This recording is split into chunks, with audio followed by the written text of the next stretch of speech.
2025년 10월 31일 금요일입니다. 역대하 36장 1절에서 23절 말씀으로 매일 성경 말씀 묵상 나눕니다. 그 땅의 백성이 예루살렘에서 요시야의 아들 여호아하스를 세워 그 아버지를 이어 왕으로 삼았다.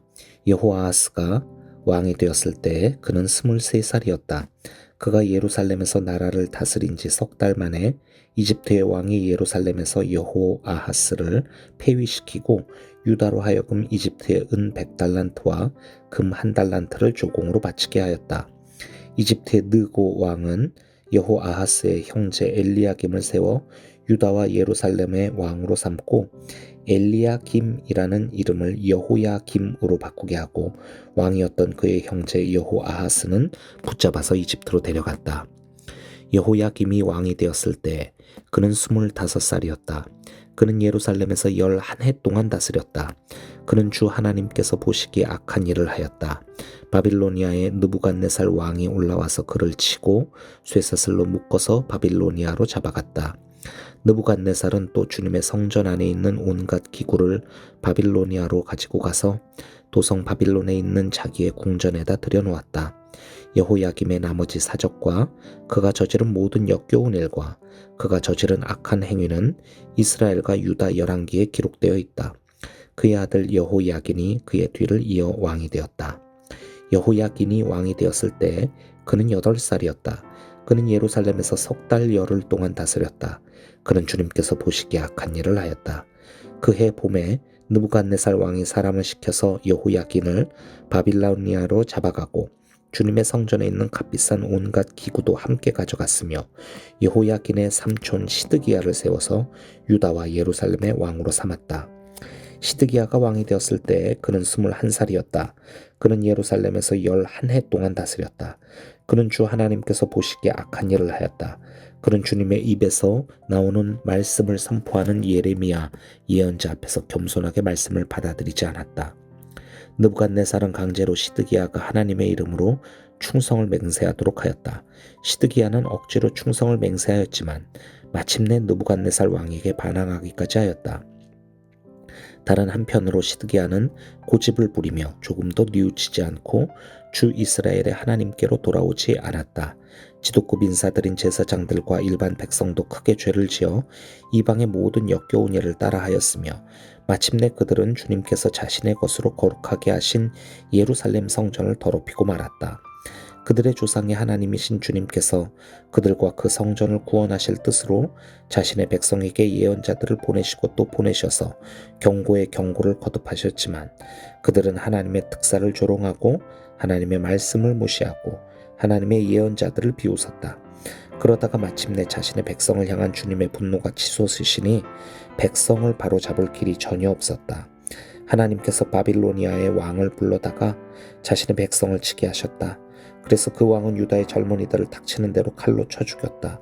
심지어는 성전 안에서도 그러한 사륙을 삼가지 않았다. 그 왕은 잔인하였다. 젊은이나 늙은이, 여자나 남자, 병약한 사람이나 건강한 사람을 가리지 않았다. 하나님은 이렇게 자신의 백성을 그 왕의 손에 넘기셨다. 바빌로니아 왕은 하나님의 성전 안에 있는 크고 작은 기구와 주님의 성전 안에 있는 보물과 왕과 신하들이 가지고 있는 보물을 모두 도성 바빌론으로 가져갔다. 그 왕은 또 하나님의 성전을 불사르고 예루살렘 성벽을 헐고 궁궐들을 다 불사르고 값진 그릇들을 다 부수어 버렸다.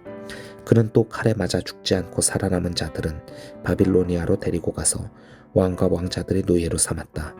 그들은 페르시아 제국이 일어서기까지 거기서 노예 생활을 하였다. 그리하여 주님께서 예레미야를 시켜서 땅이 70년 동안 황폐하게 되어 그동안 누리지 못한 안식을 다 누리게 될 것이다 하신 말씀이 이루어졌다.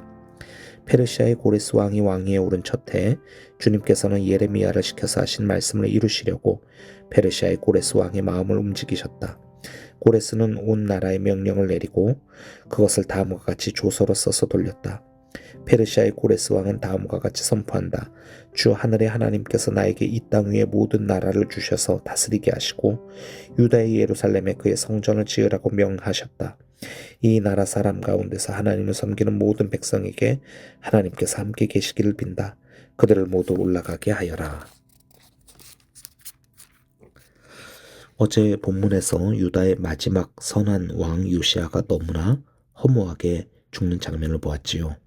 강대해진 바벨론이 아시리아를 압박해 가자 아시리아는 이집트와 동맹을 맺어 이 위기를 극복하려고 했고, 그렇게 해서 이집트의 바로 느고가 바벨론과 싸우기에 북상을 하던 중이었습니다.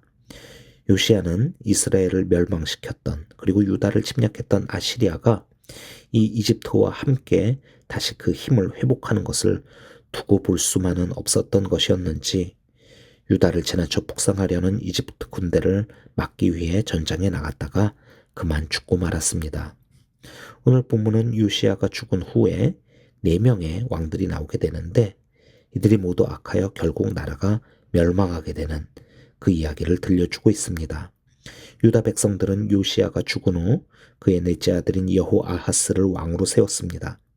이집트의 바로 느고는 왕이 된 지 불과 3개월밖에 안 된 이 여호아하스를 폐위를 시킵니다. 그리고 이집트로 끌고 가 죽였지요. 그리고 둘째 왕자 엘리야김을 왕으로 세웠습니다. 그는 이 엘리야김의 이름을 여호야김의 김이라고 하는 이름으로 바꾸었는데, 자, 엘리야김은 하나님이 세우신다라는 뜻의 말이고요. 여호야김은 여호와가 세우신다라는 뜻입니다.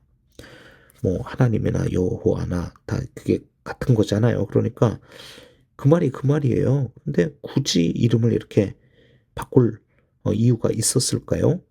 아, 지금 이집트 왕은 유다의 주인이 누구인지 확실하게 보여주려고 하고 있는 중입니다. 그래서 앞서 본문에 보면은 여호아스를 그 땅의 백성들이, 유다 백성들이 세웠다라고 했었잖아요. 하지만 바로 그 유다의 백성들이 세운 이 왕을 이집트 왕인 바로 느고가 끌어내리고 이집트로 끌고 가서 죽여버리고, 그리고 자신이 임명한 인물로 이렇게 왕을 세우고 또 그의 이름을 바꾼 것입니다. 그러면서 유다 나라에 또 많은 금액의 조공을 바치게 했지요. 이렇게 유다를 다스리는, 유다의 왕을 세우는, 유다의 이름을 왕의 이름을 바꿀 모든 그 권능이 우리 이집트에 있다, 이것을 이렇게 보여준 것입니다. 유다는 정말 꼼짝없이 이집트의 지배를 받는 것과 다름없는 그런 신세가 되고 만 것이죠. 그런데 6절을 보겠습니다.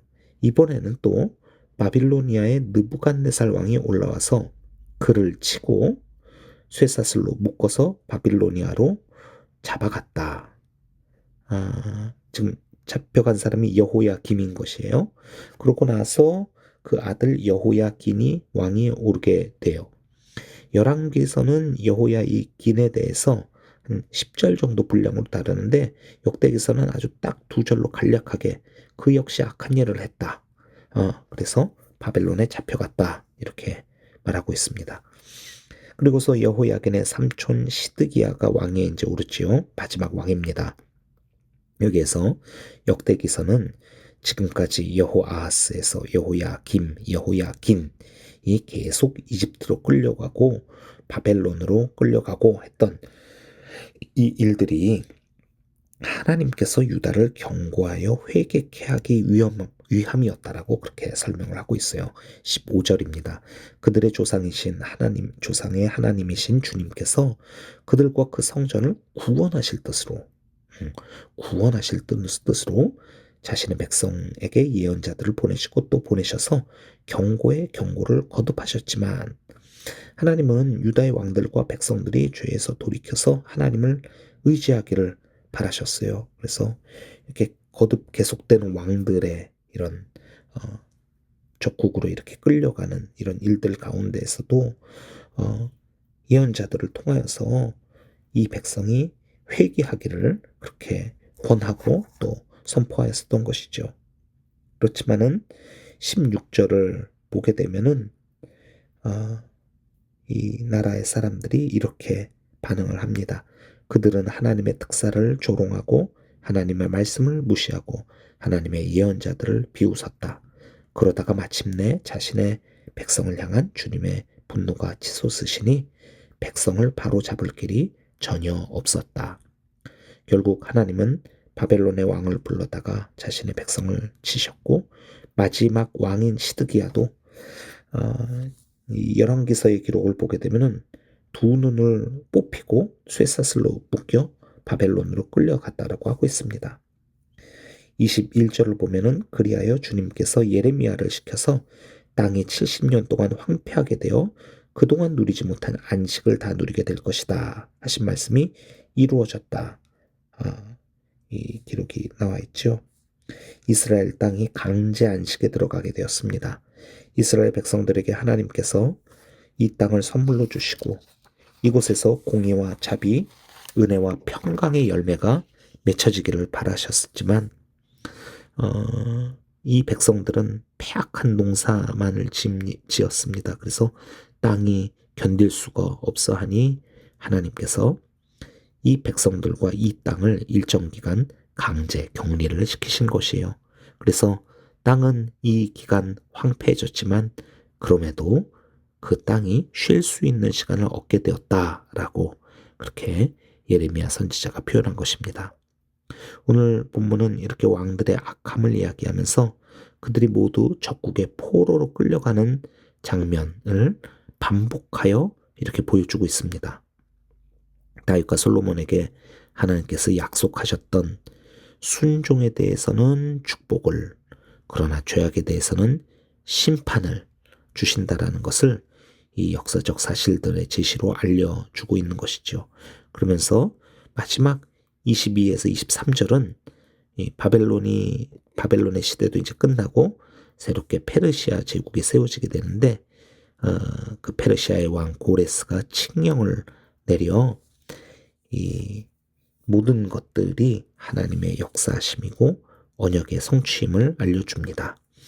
페르시아의 고레스 왕이 왕위에 오른 첫 해에 주님께서는 예레미야를 시켜서 하신 말씀을 이루시려고 페르시아의 고레스 왕의 마음을 움직이셨다. 주님께서 이 제국의 왕의 마음을 움직이셨다라고 이렇게 표현하고 있죠. 고레스는 온 나라에 명령을 내리고 그것을 다음과 같이 조서로 써서 돌렸다. 페르시아의 고레스 왕은 다음과 같이 선포한다. 주 하늘의 하나님께서 나에게 이 땅 위의 모든 나라를 주셔서 다스리게 하시고 유다의 예루살렘에 그의 성전을 지으라고 명하셨다. 이 나라 사람 가운데서 하나님을 섬기는 모든 백성에게 하나님께서 함께 계시기를 빈다. 그들을 모두 올라가게 하여라. 자, 역대기의 이 마지막이 이렇게 표현되집니다. 하나님은 당신께서 말씀하신 대로 그를 찾고 의지하며 따르는 자들에게 도우심과 지키심의 축복을 내리십니다. 반대로 주님을 버리고 교만과 패악을 행하는 자들에게는 고난으로 회개의 기회를 주시는데 그럼에도 저항하는 자들에게는 심판의 주권을 행사하십니다. 그러나 그러한 심판이 영원히 하고 그래서 사람들이 주님을 바라볼 것을 완전히 포기하고 버리게 되는 것, 그것을 또 원하신 것은 아니시죠.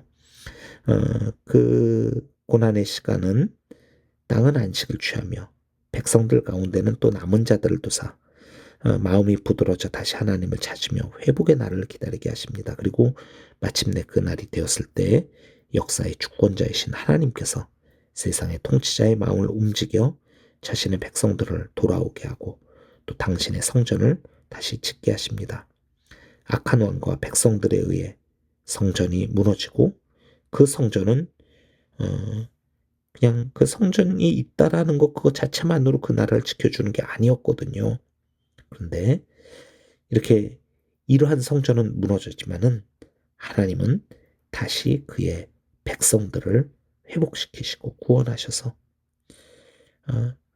이 주님의 백성들 자체가 당신의 성전으로서 다시 세워져 나가게 하신다라고 하는 것, 이것이 역대기서의 최종 메시지이고 또 이것이 포로 귀환 후 참으로 힘들고 어려웠던, 어떻게 보면은 우리는 왜 이러한 어려움과 고난과 우리의 상황은 왜 이러한가, 조상들은 도대체 무엇을 하고 어떤 죄를 행했기에 이렇게 우리가 어려움을 겪는 것일까라고 하는 것에 대한 역대기서의 대답이라고 할 수 있겠습니다. 자, 긴 시간 올해 이 역대상과 또 역대하까지 이 묵상을 함께 하셨던 우리 모든 성도님들 참으로 수고하셨고요. 그리고 역대기서의 이 메시지들을 통하여서 이 시대를 살아가는 우리가 어떤 마음으로 주님을 또 바라보며 그리고 소망을 갖고 힘을 내어 지금 우리의 현실의 삶에서 어떤 부분에 또 힘을 내고 또 충실해야 될지를 깨닫게 되는 그런 시간이었기를 바랍니다. 함께 기도하겠습니다.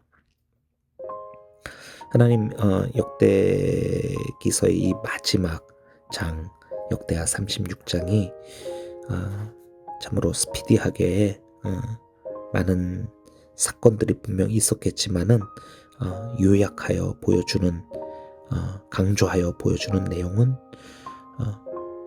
주님을 떠난 이 왕들에 대하여서 어떤 일들 하나님의 심판의 주권을 발휘하셨는지, 그러나 그러한 멸망으로 끝난 하나님의 나라의 이야기가 아니라 주님께서는 그 주의 백성들을 다시금 준비시키시고 예비시키시고 정결하게 단련시키시면서 미래의 회복과 새롭게 성전을 세워져 나가는 그런 일들을 준비하셨다라는 것, 그것을 보게 됩니다. 우리는 이제 이 역대기서를 받아든 포로귀환한 백성들, 그리하여 다시 한번 나 존재로서의 성전과 또 공동체로서의 성전을 세워나갈 사명과 또 그런 비전을 가진 그들과 마찬가지로 오늘 우리 역시 오늘 나라고 하는 하나님께서 만드신 이 성전, 그리고 우리 주의 백성들이 함께 모여 일어나가는 주의 몸으로서의 공동체로서의 이 성전의 이 비전을 다시 한번 저희가 마음에 새기며 주여 우리로 그 주님의 성전을 회복하고 이루어 주시옵소서 간절히 간구하는 저희가 되기를 원합니다. 그렇게 우리의 마음과 생각을 인도하시는 주님을 찬양합니다. 예수 그리스도의 이름으로 기도합니다. 아멘.